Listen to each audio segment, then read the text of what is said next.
हाँ तो नमस्कार दोस्तों, कैसे हो आप। आज मैं आपको लेके आ गया हूँ एक विद्यालय में। तपती धूप में जिनके पांव जलते हैं उन बच्चों को शूज वितरण किए जाएंगे। उसके लिए हमारे अतिथि पहुँच चुके हैं। आप देख पाएंगे हमारे नाना लाल जी आ चुके हैं और नाना लाल जी के साथ है उनकी गुड़िया शिवानी। वेलकम, आपका स्वागत है। सत्यनारायण जी पारिक से निवेदन करूं कि तिलक के द्वारा हमारे इन जो अतिथि पधारे हैं इनका स्वागत करें। साथ ही में हमारे नाना लाल जी, आपने काफी प्रयास किया है इस संस्थान को ऊपर ले जाने के लिए और गरीब बच्चों के पदवेश वितरण या अन्य किसी प्रकार की कोई जो महत्वपूर्ण आवश्यकता है उस आवश्यकता की पूर्ति के लिए आपने जो प्रयास किया है सेवालय संस्थान के माध्यम से, ये विद्यालय परिवार एक बार पुनः आपका हार्दिक आभार व्यक्त करता है। उद्बोधन स्वरूप 2 शब्द प्रदान करें जितेंद्र जी सर। सभी को नमस्कार। मैंने नाना लाल जी ने और खान साहब ने एक दिन बैठे थे और हम सोच रहे थे कि कुछ बनाएं, कुछ संस्था वगैरह कुछ बनाएं जिससे किसी का भला हो सके, बच्चों का भला हो सके। तो हमने एक प्रयास किया है कि बच्चों के लिए कुछ किया जाए, इसलिए हम एक सेवालय संस्थान बनाया है। वो भी पूरा बना नहीं है, लेकिन हाँ हमने काम पहले से शुरू कर दिया है कि चलो कुछ तो काम करें। बनने में थोड़ा टाइम लग सकता है। मैं जिस ऑफिस में हूँ वहीं बनता है ये सेवालय संस्थान, तो वहाँ मैं बना दूंगा संस्थान, पर अभी कुछ कागजी कार्रवाई बाकी है तो वो कर रहे हैं अभी। इसी बीच में कुछ दान दाता है कि हम कुछ सेवा करना चाहते हैं, तो उनके माध्यम से हम जो भी बच्चे हैं उनकी सेवा कर रहे हैं। हमको भगवान ने सक्षम बनाए हैं, तो हम किसी न किसी रूप में हम किसी काम आए तो बहुत अच्छी बात है। भगवान जिस पद पर बैठाया है और आगे भी भगवान जहाँ पहुँचाएंगे अपन को, तो उनका यूज़ करते हुए हम समाज सेवा में किसी की हेल्प कर दें तो ये सबसे अच्छी बात होगी। इसी कड़ी में हम सेकंड टाइम में जो शूज़ जो वितरण करने वाले हैं उसके लिए आज हम यहाँ इकट्ठे हुए हैं। आज सबको जो मतलब जैसे कि मई जून में जो लू चलती है, गर्मी पड़ती है, उसके लिए बच्चों के मतलब पैर में कुछ शूज़ रहे तो वो बच्चे आराम से घूम फिर पाएंगे। और स्कूल जाते वक्त भी बच्चों के पैर मतलब नंगे रहते हैं, तो नंगे पाँव से बचाने के लिए और बच्चों को सुरक्षा प्रदान करने के लिए हमने ये मुहिम शुरू की है। इसके लिए आप सबका धन्यवाद, और आप सब साथ रहेंगे तो सब कुछ अच्छा होगा। उद्बोधन स्वरूप 2 शब्द प्रदान करें प्रतीक जी। मंच पर विराजित अतिथिगण एवं समस्त विद्यालय अध्यापक गण एवं स्टाफ का मैं हार्दिक अभिनंदन एवं नमन करता हूं अपने देश के इस भविष्य का। सबसे सर्वप्रथम मैं आभार व्यक्त करना चाहूंगा जीएसटी डिपार्टमेंट से आशा मैडम का, जिनके माध्यम से आज मैं इस सेवा कार्य का एक हिस्सा बन पाया हूं। और आप सभी से यही कहना चाहूंगा मैं कि सक्षम तो सभी होते ही हैं, पर अगर हम अपनी आय का एक अंश किसी सेवा कार्य के लिए निकालें और किसी की सेवा कर पाएं तो ये बहुत ही खुशी की बात है। और अंतर मन में जो खुशी मिलती है इसके लिए यह बहुत ही सुखदायी होती है। और हार्दिक अभिनंदन एवं आभार व्यक्त करूंगा मैं आप सभी का कि आप सभी ने जो मान सम्मान हमें दिया है एक छोटे से कार्य के लिए, जो छोटा सा हमने प्रयास किया है उसके लिए। और मैं सेवालय परिवार से नाना लाल जी सर एवं सभी जुड़े हुए अधिकारियों से यह विनम्र निवेदन करना चाहूंगा कि भविष्य में भी कभी भी अगर आपको लगे कि कहीं भी हमारी जरूरत है तो हम सदैव जितना भी हमसे हो पाएगा उसके लिए हम हमेशा तैयार हैं। इसी के साथ धन्यवाद। संक्षिप्त में बताना चाहूँगा, जो दिनेश जी ने जो बात बताई थी पहले कि जब सबकी सैलरी बढ़ी थी तो इन सबको लगा था कि कोई प्रसादी करे, कोई इस तरह का बड़ा प्रोग्राम करे, पार्टी करे।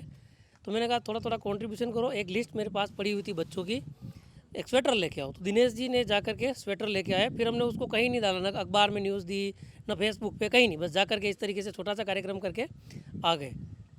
उसके बाद में ऐसे 2-3 छोटे छोटे कार्यक्रम और किए। फिर अभी हम देलवाड़ा गए थे तो काफ़ी सारे बच्चे थे जो नंगे पैर वहाँ पे पूरा अनुसूचित जनजाति वाला क्षेत्र था। सुबह सुबह मेरा काम ही फील्ड का था तो जाते ही थे, तो देखा वहाँ पे लगा कि ये थोड़ा ठीक नहीं है। तो मैंने क्या किया, पहली बार ऐसे ही फेसबुक पे नहीं डाल करके व्हाट्सएप पे स्टेटस लगा दिया कि मैंने कहा यार देखो ये बच्चे और अपन इनके लिए क्या कर सकते हैं। तो वो देख करके आशा मैम जो जितेंद्र सर की बैचमेट है वो एक दिन आए थे जिला परिषद में किसी काम से, बोले सर चाय पीनी, वो वहीं बैठे। 10 मिनट हमने खाली चर्चा करी, स्वेटर वाली बात करी। उन्होंने किसी को फ़ोन लगाया और अगले दिन बोले वो जूते पैक हो गए सर, आप लेके जाना। फिर दिनेश जी को कहा कि वो जूते लेके आना। फिर मैंने काफ़ी दिन तक दो दिन तक सोचा कि फेसबुक पे नहीं डाले, स्टेटस नहीं लगाए, लोग सोचेंगे पब्लिसिटी कर रहे, न्यूज़ नहीं दे। सर को भी मना किया था, मैंने कहा न्यूज़ वगैरह कुछ भी नहीं देनी।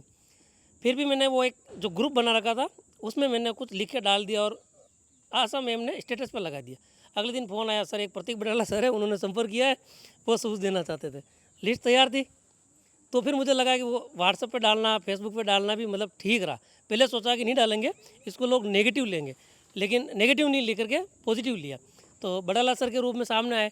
फिर एक जयंत सर है, भरत भंडारिया जी, वो आए मेरे पास कि बजाज सर और सर ये कुछ देना चाहते हैं, तो 100 की लिस्ट और तैयार थी, तो मैंने वो उनको प्रोवाइड करी, तो वो इंदौर से और सूझ आ रहे। सोचा नहीं था मतलब इतना बड़ा, खाली एक चाय पी, चर्चा करी और मतलब आगे से आगे बढ़ गया। फिर वो बात गई, हमारे एक ऑपरेटर थी आगरिया की ऑफिस में, तो बोला सर मैं भी लिस्ट मंगाई। कल एक भवानी जी मिल गए केशव जी को, तो ये रात को फ़ोन करके कह रहे कि वो 70 की लिस्ट आई थी, उनका वो हो गया इंतजाम, भवानी जी दे रहे। मतलब ये एग्जाम्पल ऐसे दे रहा हूँ कि एक चेन बन गई, हमने सोचा नहीं था, हम ये नहीं चाह रहे थे कोई पब्लिसिटी हो, किसी तरीके का कोई। अब मैं हमारे जो सूत्रधार और इस आप सब जो अतिथि है जिनसे हमें जोड़ा है, इस विद्यालय को जोड़ा है, श्रीमान दिनेश जी गुजर भाई साहब से मैं करबद्ध निवेदन करूं कि वो पधारे और उद्बोधन स्वरूप 2 शब्द आप भी हमें प्रदान करें। आज हमारे लिए बड़े गौरव और सम्मान की बात है, आज हमारे मध्य मुख्य अतिथि के रूप में भामाशाह प्रतीक जी बड़ाला साहब, आपके सानिध्य में आपके मित्र RS अधिकारी जितेंद्र जी, आदरणीय मैडम, हमारे जिला परिषद के नानालाल जी, ग्रामीण सेक्टर के बच्चों को देखते हैं तो उनके मन में यूँ भाव आता है कि मनुष्य जीवन की सार्थकता क्या है। मनुष्य जीवन की सार्थकता को प्रमाणित करने के लिए आज अपन बच्चों के मध्य में बैठे, इससे बड़ी गौरव की बात क्या हो सकती है।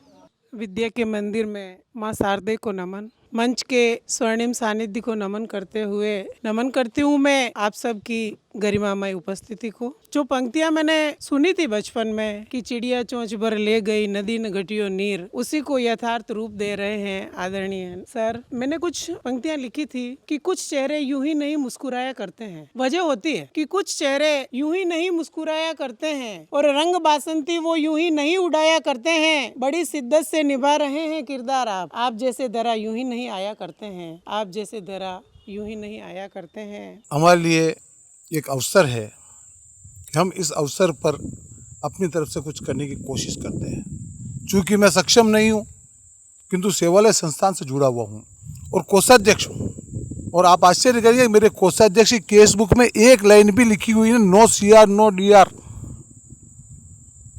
यानी कि मेरे पास में कोई धन नहीं आ रहा है और हमें धन लेना भी नहीं है। हमारा सिद्धांत ये है कि जो पाने वाला है और जो देने वाला है अगर उनको मिला दिया जाए तो हमारा उद्देश्य पूर्ण। धन्यवाद केशव जी, आपके द्वारा बहुत ही मार्मिक बात कही है।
बस एक सिंपल फोटो ले लो।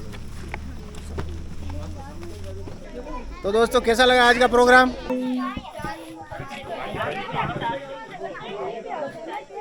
तो दोस्तों ये था चरण पादुका अभियान। इसमें छोटे छोटे बच्चों को, गरीब परिवार के बच्चों को दानदाताओं द्वारा चरण पादुकाएं, चरण जूते पहनाए गए, बूट पहनाए गए ना। इससे आप मोटिवेशन ले सकते हैं, लोगों की मदद कर सकते हैं, मदद का भाव आपके अंदर जागृत होगा, ठीक है ना। हमारा ये बताने का मकसद ये है कि आप तक ये वीडियो पहुँचे और ज़्यादा से ज़्यादा आपका भी कुछ करने का मन हो, ठीक है। तो कैसा रहा प्रोग्राम? इसमें हम अपन और क्या कर सकते हैं? इस प्रोग्राम में अपन और क्या कर सकते हैं? क्या ठीक था, क्या कम था? जो भी आपकी राय कमेंट में बताइए। बना रहे हमारे साथ, चैनल को लाइक शेयर सब्सक्राइब कीजिए, ठीक है। बहुत बहुत धन्यवाद।